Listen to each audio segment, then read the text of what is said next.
Let's be real. The world is being absolutely flooded by AI right now. So the big question for anyone building anything in tech is, where do you find real, lasting value?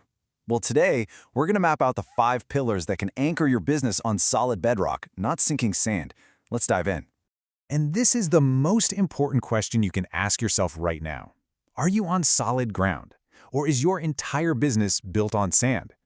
Just waiting to be washed away by the next big AI update. Because the ground is shifting under our feet faster than ever before. Now here's why that question is so urgent. The most common business model out there right now is a trap. It's the AI wrapper. It's just a thin, pretty user interface on top of someone else's model, like OpenAI's. And frankly, it's a business model with an expiration date that is coming up fast. It's a really dangerous place to build. Yeah, this all leads to what I call the AI gold rush trap. It feels like there's opportunity everywhere, right? But the truth is, most people are digging in all the wrong places. They're chasing fool's gold, while just a few key players are quietly building the real, durable infrastructure of this new economy. To get a sense of just how crazy the scale of this is, look at this number, 100,000. That's how many new AI projects are getting spun up every single day on some platforms. This isn't just a gold rush, it's a monsoon. And in a flood like that, a single app is just another drop in a massive ocean. Okay, so this slide just lays it out perfectly. On the left, you've got the AI wrapper. It's flimsy, it has zero real defense, and this is the crazy part, its value actually goes down as the big models get smarter and just absorb its features. But on the right, you have a durable business. It owns something structural. It couldn't care less which AI model is on top this week. Its value only increases as AI gets more and more powerful. So the obvious question is, how do you build a business like that one? Well, the good news is there's a map. There are actually 5 specific areas, these 5 safe havens, where you can build a defensible moat that AI can't just jump over. These are the places you need to be focusing. And here they are, the 5 durable verticals of value: trust, liability, context, distribution, and taste. Now, these aren't just product ideas. They are fundamental layers of the internet that become more valuable, not less, as AI starts to do everything else. So, let's break each one down. We're going to start with the first 2 pillars together because, honestly, they are deeply connected. They're 2 sides of the same coin, trust and liability. In a world where anything can be faked or anything can be automated, these 2 things become the bedrock for any serious business. This quote just nails it, doesn't it? When literally anyone can generate a super professional-looking website in seconds, how do you know what's real anymore? Who do you trust? Well, the ability to actually verify and guarantee something, that becomes an incredibly valuable service. And this is not some abstract theory. We see it every single day.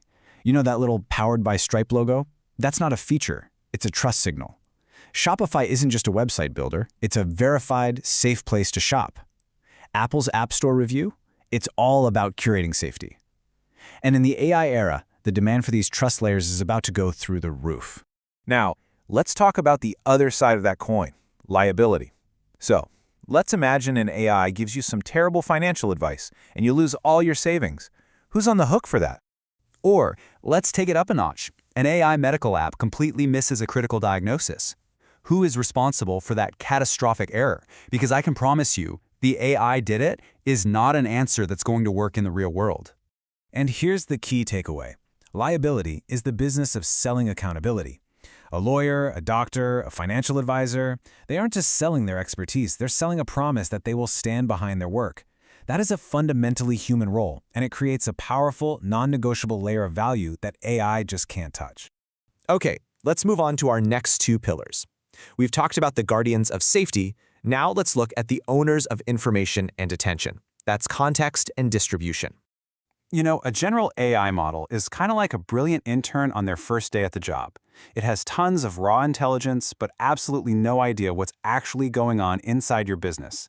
Context is all the stuff that intern needs to actually be useful: your private data, your projects, your customer history. It's the most valuable asset you have. So companies that become the default home for this kind of context, think Notion for a company's brain or Salesforce for its customers, they own the ultimate choke point. Any AI that wants to do something truly useful has to go through them to get that vital information. That makes their position incredibly strong and durable. All right, so you've got a great idea, and now AI can help you build it in what, a few minutes? Fantastic. But that just brings you face to face with the oldest, hardest question in all of business. Now that you've built it, how is anyone ever going to find out it exists? Because here's the new reality. When the supply of new apps and websites and content becomes basically infinite, the ability to curate, to help people discover what's actually worth their time, that becomes the single scarcest, most valuable resource in the world. And the gatekeepers of attention, your Googles and your Apples, they only get stronger. This brings us to our fifth and final pillar. It's maybe the most human, the most subtle, and honestly probably the most powerful of all of them, and that is the power of taste. The best way to understand this is to think about music. Tools like GarageBand made it really cheap to produce a song. Now AI tools are making it basically free. So what's the only thing that matters anymore? It's not the equipment, it's the producer's taste. Their judgment, their point of view, their gut feeling about what will connect with people. And that exact same shift is happening to software right now. So in the AI world, taste is all about orchestration. It's the human skill of tuning the prompts, picking the right tools, and making 1,000 little editorial decisions to design an AI system that doesn't just work, but that feels right, that delivers real, curated value. It's having a point of view, not just running a process. So, when you put all of these different pieces together, what you get is a completely new map of the internet. It's not just about who has the best AI model anymore, it's about who owns these 5 durable layers of value. And here's how it all stacks up. You've got the model providers down at the bottom, the raw intelligence. Then you have the infrastructure players owning trust, the context owners holding all the important data, and the distribution gatekeepers controlling attention. And what's the glue that holds it all together? It's humans. We provide the essential taste, the judgment, and the accountability that makes the entire system actually work for people. So I'll leave you with this one simple question to apply to everything you build from this day forward. Just ask yourself, what do I own that still matters if the best AI model in the world gets 10 times better tomorrow?